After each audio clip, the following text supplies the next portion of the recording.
All right, more than ever, Nigeria needs people of integrity to be at the helm of affairs to help address the challenge of trust existing between those in positions of leadership and the citizens. That's according to the former president of Nigeria, Goodluck Jonathan, while speaking at the 40th anniversary gala of the Institute of Directors Nigeria. He stressed that if integrity is entrenched as a culture and a corporate lifestyle in many organizations, the problems associated with corruption, dishonesty, poor governance, and even election irregularities will be significantly addressed. Also, President and Chair of the Governing Council Institute of Directors Nigeria, EJ Jidema, re-emphasized the need for directors and other business leaders to embrace the practice of good corporate governance in championing good leadership ethos and sound ethics in Nigeria.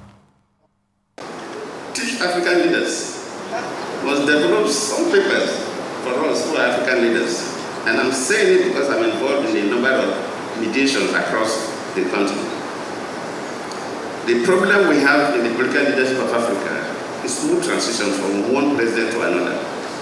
And especially if these two presidents come from different political parties. So they don't even quit. But they know the best people to advise a sitting president are the former presidents. Because most of the problems you meet, they have met. And one way or the other, they were able to manage, maybe not too well, but having faced the problem, after some time, you don't really interrogate. You may, I could have done it this way instead of this way. So those are the best people to help manage and advise the former president for the benefit of all the citizens of this country, of any country. But if those two people are fighting, then of course, leadership will not get to where it's supposed to go. IOD is doing a lot in terms of diversity and inclusion. We have a Women Directors Development Committee that is very formidable.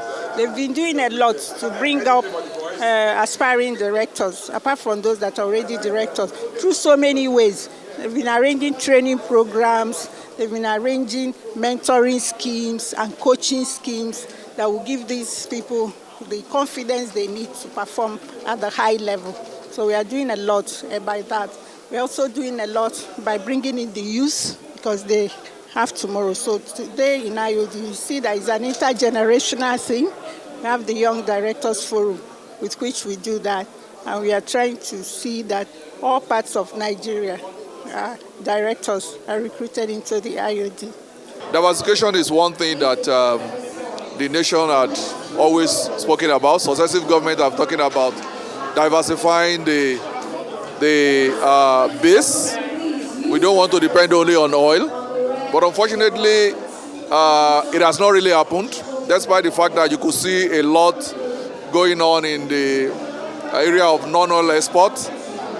There's still been a lot of complaints that government is not paying enough attention, especially in the area of agriculture, which many Nigerians believe is the mainstay because of our vast land and because of our vast population. So part of what we have advocated is the need for the federal government of Nigeria to review the Land Use Act.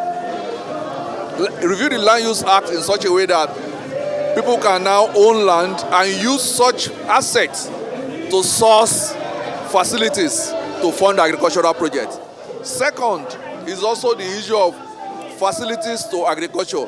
Banks should be incentivized to be able to provide credit to farmers and agro-allied industry, especially so that you encourage people to go into that field.